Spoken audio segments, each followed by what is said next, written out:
The 2025 inauguration of Donald Trump marked his return to the White House. It was a day filled with tradition, celebration, and controversy. Extreme weather, including heavy snow, forced the ceremony indoors. The Capitol Rotunda was chosen for the swearing-in. It was only the fourth time in history that the inauguration took place indoors. Despite the change, the ceremony retained its grandeur. The Rotunda provided a fitting backdrop.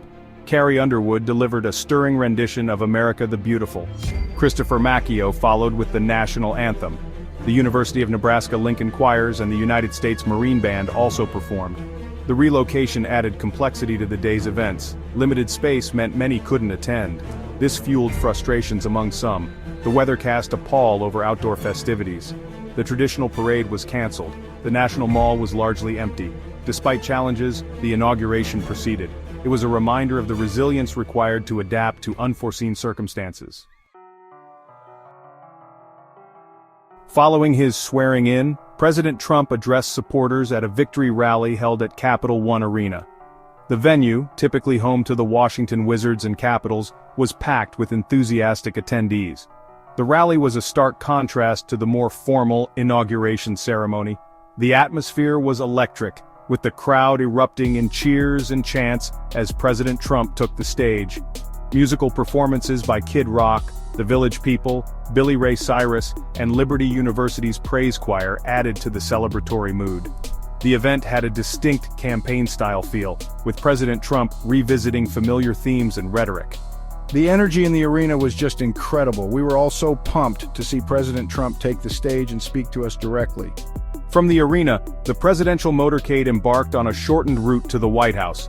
The motorcade, a symbol of power and authority, proceeded down a largely empty Pennsylvania Avenue. The shortened route, a concession to both security concerns and the weather, nevertheless offered a symbolic moment. President Trump, having taken the oath of office for a second time, returned to the White House to begin his new term. As the nation celebrated the inauguration, a somber reality unfolded in Chicago. Immigration raids, intensified in recent weeks, cast a long shadow over the day's events. Families were torn apart, and communities were left reeling in fear and uncertainty. The Trump administration defended the raids as necessary for national security. Critics condemned the raids, citing human rights concerns and the impact on families. This is not what America stands for. We need a more humane approach to immigration. Community leaders and activists mobilized legal aid and support for those affected. The raids highlighted the human cost of the administration's immigration policies. Security concerns were paramount throughout Inauguration Day. Intelligence agencies had warned of the potential for lone wolf attacks. They cited the heightened political climate and the potential for violence from individuals or groups opposed to the administration. In response to these threats, law enforcement agencies implemented unprecedented security measures. Thousands of police officers and National Guard troops were deployed throughout the city. Road closures, security checkpoints, and surveillance operations were widespread. The security measures were absolutely necessary. Given the political climate and the potential threats, we had to ensure the safety of everyone involved. The public was urged to be vigilant and report any suspicious activity.